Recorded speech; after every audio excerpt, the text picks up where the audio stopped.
was talking with a friend of mine, actually an old Zen teacher of mine from 20 years ago recently. And we were talking about the reality of our thinking minds and how we get so attached to the stories of what we think we are, what we think spiritual practice is, what we think life is really about. And I shared with her that it seems that the greatest devotion we can cultivate to the deep questions about life, who are we, why are we here, is to learn how to unattach ourselves from our stories. In other words, come to grips with the fact that we don't really know what our thinking mind is. That it's just, say, ripples on the surface of being, as many teachers will describe it. They come and they go, but they appear and disappear within this expansive, spaceless, timeless awareness that is our actual presence. And it goes that way with all of our experience, whether it's our seeing, hearing, feeling, including our thinking. But our thinking, in a way, is the way we kind of put clothes on our experience. We label sensations, sights, sounds. It's all a big mystery. So I was talking with her about how, it's a really important practice for me to be unattached to my stories in everyday life. And she said, yes, but if you attach to that thought, it can really separate you from your actual life of feeling. And I thanked her for that insight because I think probably unconsciously on some level, I'm still attaching to that thought. And what she's saying is that attaching to that thought can actually be a hindrance, an interference, or even a partial blocking of the real feeling of our being. Of our real feeling of our being when we learn to let our orientation to life, or our center of awareness, shift from being centered on this idea, or even a feeling of being a separate being, to and taking from life, to just giving and being a conduit for this great awareness that we actually are. But still, to actually get this feeling for being of what we are, I think that the teaching of, the Zen teaching, or many other contemplative traditions will have the same teaching, maybe in different language, but unattached to our stories, unattached to our thinking, is the greatest devotion to the awareness that we actually are. But that teaching is just as much about the freedom to fully feel our life, to fully feel all of our experience. All of our experience is completely and totally saturated with this openness, the spaciousness, the timelessness, the incomprehensibility of our real being right here and now. And our real being doesn't share the limits of our thinking mind or our self-conscious ideas about what we are. Eventually, the thinking mind becomes like fireflies on a dark summer morning, before the sun comes up. They're just flashings. And our very personal identity, the attachment to our very personal identity, begins to feel as if it's just a flickering, like the flickering of the fireflies in the morning. Some teachers will even say lifetimes are like those flickering lights in the dark awareness, the boundless, deep, dark awareness of being itself. So we do experience being this separate being. And so, the gamut of our experience, maybe we think, we feel, we see, we hear. We do experience these things. So we're experiencing in the midst of our experience, we're experiencing what our experience is actually made out of. It's actually made out of this awareness that we are. So this fullness of being, this feeling of fullness, of aliveness, that is our being itself, is made out of this awareness, this mysterious presence without qualities that we can grasp. We can't grasp it, we can't comprehend it. And I feel a little bit of a frustration even trying to talk about it, But our feeling itself is made out of this awareness. In fact, we ourselves are made out of this feeling of awareness. And it's closer than close.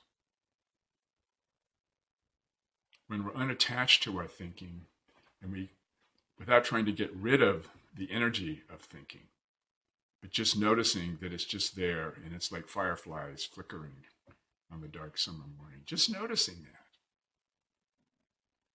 frees us to have a fuller, complete, warm freedom to feel the pure sensation of just being here.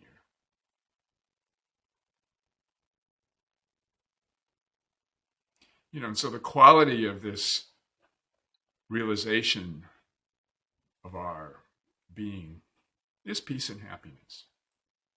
Yogananda had a saying, God is the electricity, human beings are the light bulbs. So all of our experience is a gift of this life force. It's unknown to us from our thinking. We can't comprehend it. It's not unknown to us from the life breath breathing through us. It's a gift, like our breathing is a gift. It happens on its own. There's no self-conscious effort involved. It's going on all the time, whether we're aware of it or not. As is our thinking, as is our heartbeat, as is the blood flowing through us, our digestive system doing its thing.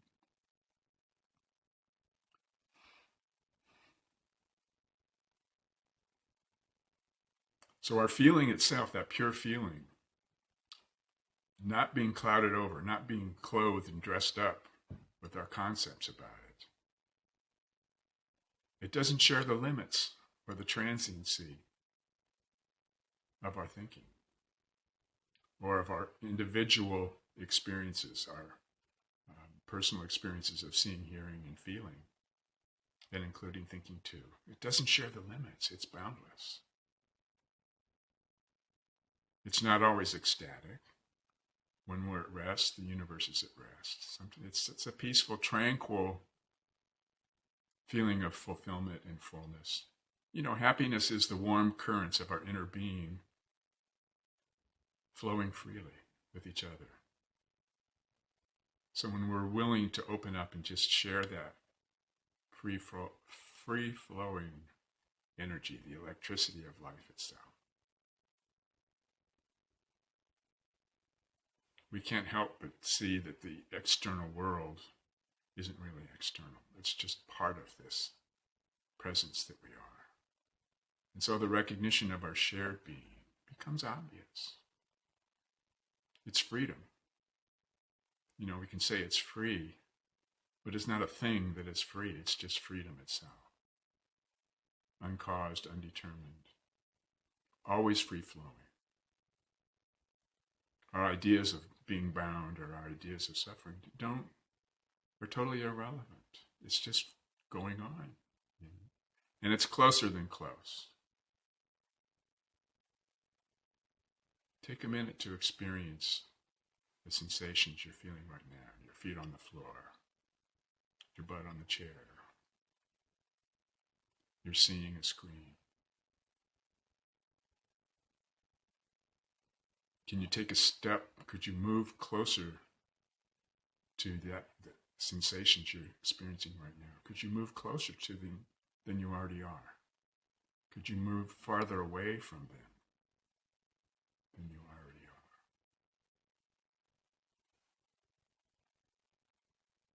If we really look for this entity, this separate entity that we think we are, it's nothing more than a thought.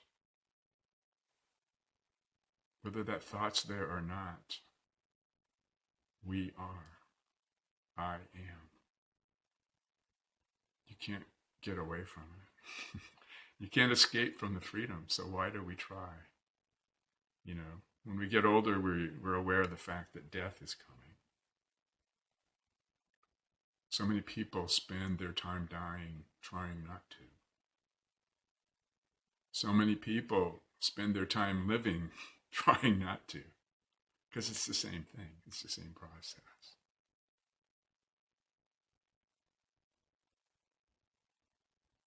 So this freedom to feel, the power to feel,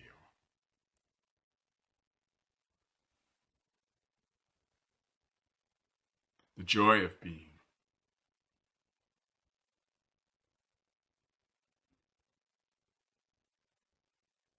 it's always open. It's always, the invitation is always here to join it. I've been reading a poet from Austria, Rainer Maria Rilke. Very famous, very extraordinarily talented poet. Mystical poet who dedicated his life to expressing his devotions to God. And he has an incredible elasticity when it comes to using metaphors and words. And so he's a very inspiring force. There's one poem I was going to read here.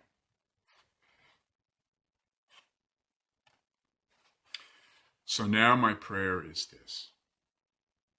You, my own deep soul, trust me, I will not betray you.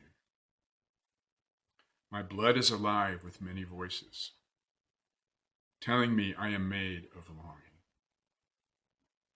What mystery breaks over me now? In its shadow, I come into life.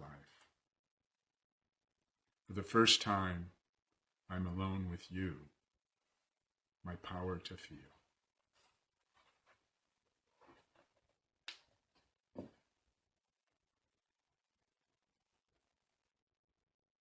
So you and I, all of us, we are actually made out of that power to feel.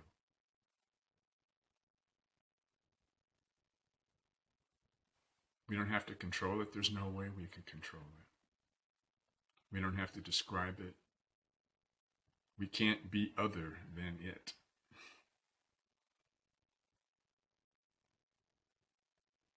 It's closer than close. So one prayer could be, Lord, you've heard the cry of my heart, for it's you that cries out from my heart.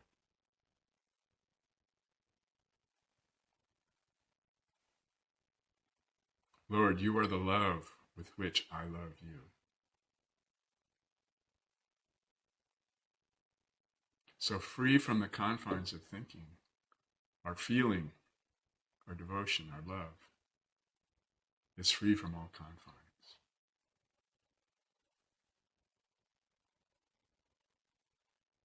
So Yogananda had a prayer. Come, Spirit, come. Teach me to feel your immortal presence in and around me.